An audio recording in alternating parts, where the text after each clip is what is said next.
speaking of the things that happened in your past, I just want to ask you, what are the lessons you learned from that taking into your new marriage? I learned that the grass is not greener on the other side. Oh, good lesson. The grass is not greener on the other side. And I say it all the time. I do thousands, and I love it. Thousands of cameos I do. And the one thing people ask me all the time is, hey, can you give me some advice on marriage? I'm like, why are you asking for me? I cheat. I'm cheating. She divorced me. Well, because and the temptation is probably what they're saying. 100%, 100%. And marriage is it's a partnership. It's not a competition. You guys get in arguments. Everybody argues. Everybody yells. It doesn't matter who's right or who's wrong. Let's get through it and make sure it doesn't happen again. And that's the way life should be. Right. So, unless it's something serious, obviously. But the grass is not greener on the other side. You always think it is. Unfortunately, it took me 55 years to learn that, but... I'm curious, since you went through that, though, like what would be your thoughts if somebody sent you a cameo about, give me some advice because I'm having a hard time in my marriage, advice either not to cheat or how to get through this? Like what would your advice be now that you've my advice absolutely would be not to cheat. Because if you cheat, I think it complicates things. It makes things a lot worse. Obviously, if you're cheating, and I catch a lot of flack for this, all right? Men don't cheat because half the time men cheat. The person they cheat with doesn't even compare. Not even the penny as their wife or whatever the case may be. I think it's just something's lacking in a marriage. Maybe some attention. You're getting attention from somebody else, whatever it may be.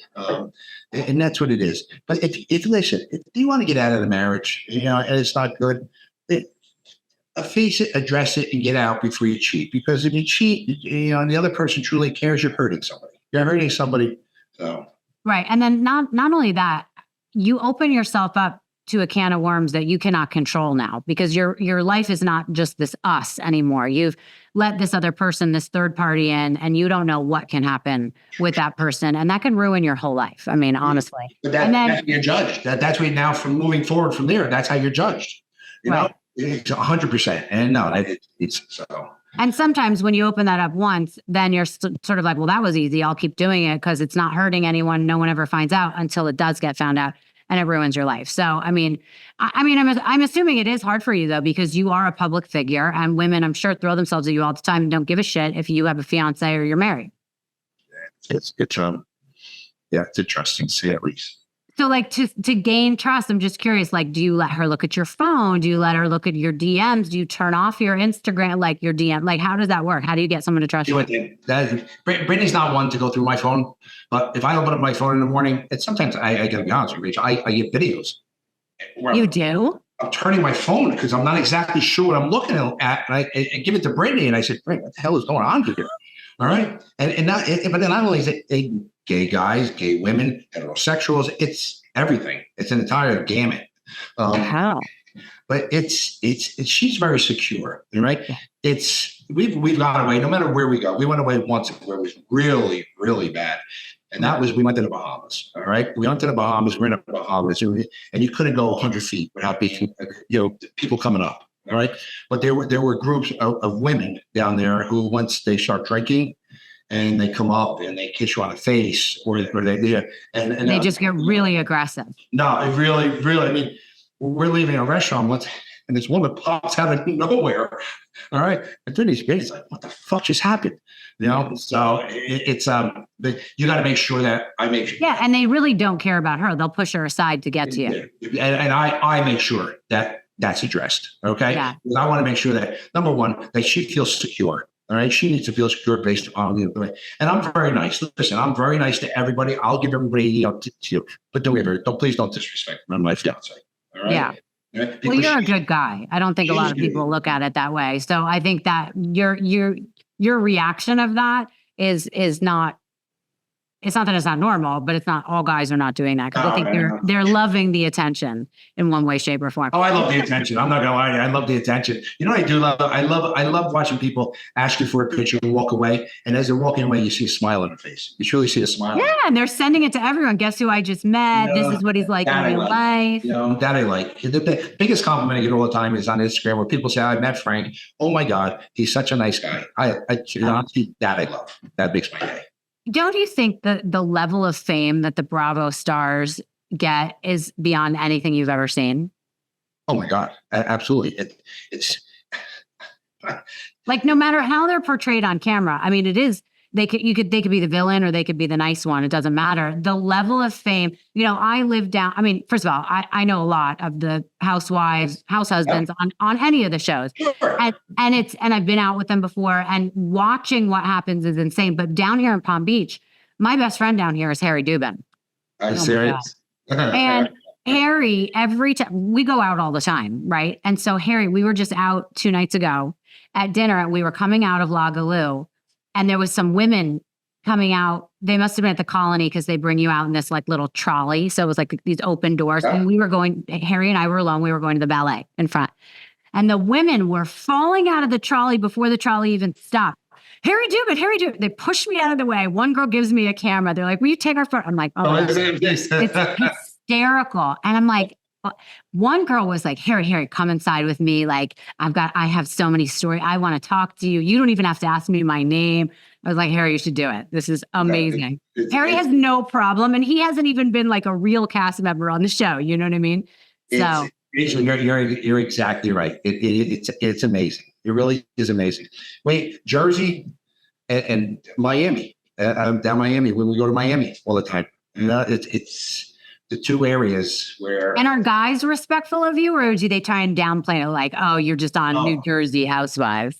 Can I tell you, initially when I came on the show, all right, they always attacked, by the gay community. They're the biggest supporters ever, all right? Yeah. And if a tough, a rough and tough, straight guy would come on, heterosexual would come up to you, it's always, I was flipping through the channels and I saw this. Right. Or my wife was watching and I overheard it, Right. Or I've never seen the show before, but I know you because I look over her shoulder. Well, that's what they said. Listen, I never watched the show before, but in season 6, episode 12, when you said, I'm like, sure, okay. But now, for the past 3 or 4 years, because of the group of guys on our franchise, I have you're regular guys. The entire gamut, from top to bottom, you name it, bro. I love it. I want to hang out with you guys. Man, you guys just make life fun. And we are. And we're middle-aged men who are immature, who just enjoy fun. We can do that without hurting anybody. And that's it. Many people call us immature. Oh, grow up. Why am I going to grow up? I'm going to have fun, Right.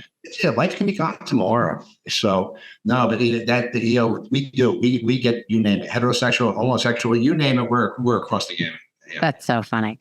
So I was thinking, you mentioned your son is going to be your best man, which I think is amazing. I do want to ask a question about him, which I forgot before.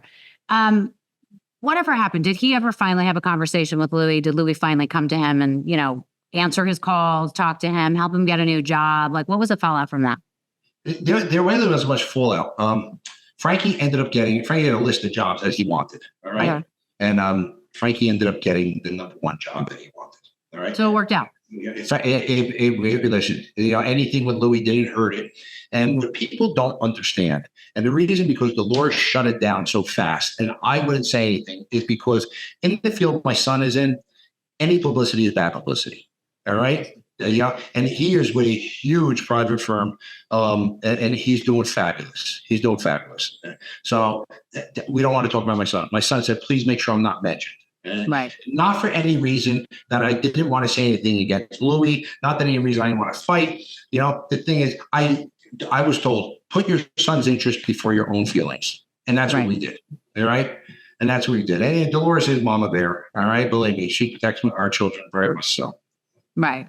Okay. And then the other thing I want to ask you, so by the time you get married, Rachel will be, how far along is Rachel? When is she due? Well, we just talked about that yesterday. We don't know if Rachel will be coming because of that. So we'll see at this point. You can't fly after 7 months. I'm trying to remember. It's been 12 years since I had a kid. And remember something, because that was filmed how many months ago? Right. So we don't know. We don't know. So we'll see. Okay. All right. Well, that'll be exciting. Yes. Exactly. All right. Well, I'm excited for you to go to this thing this weekend with the boys. I'm glad you're still getting together with them. Like, is this something like, are you guys really getting get together for dinners? Is Dolores still with her? I guess she's talking to everyone, right? Dolores is still talking to everyone. But the guys themselves, what's nice about it, like, even though he's not in the show, Nate will be down there with Danielle. They'll come. There's a possibility that Jen and her husband, Jen Fessler, and her husband will come. Obviously, Teresa and Jennifer will come. I wish, Jackie would have came with Evan, because we don't have an issue with Evan, and nor does he have an issue with us. But Jackie has an issue with the girls that are in this group here. When you watch that back, what were your feelings on Jackie? I've had Jackie on the show too. She just strikes me as a different girl than the rest of the girls, quite frankly. She's hard to read. I found it in watching it back last night, how she sat there and went at Margaret, denied so much. What the fuck are you talking about? That never happened. And then you wait a beat, she turns and she's like, okay, I talked to Vanessa. It's like, huh? So she shows she's a good liar. But it was actually, I almost felt like it was very unstable, sort of. Like, you kind of worry about her because, and I hate to bring something like this up, but it's a true thing. She suffers from an eating disorder, which is, exacerbated by not feeling good about yourself. So it's not necessary. It is a weight thing, but it comes from the mind and being, unhappy in your own skin. And if she has all these lies going on and people are really talking badly about her, I kind of worry that she's like not going to be okay. Jackie, Dolores has said it from the very beginning, right? Jackie, that this is, as Dolores would put it, a different part of the Zoom. Okay? of which, honestly, Jackie is not, Jackie's, in my opinion, too nice of a person. Okay? Yeah. For this. And believe me, and then people, I hate when people say, oh, she does it for the money. Jackie's got more money than everybody else in the show combined. Right.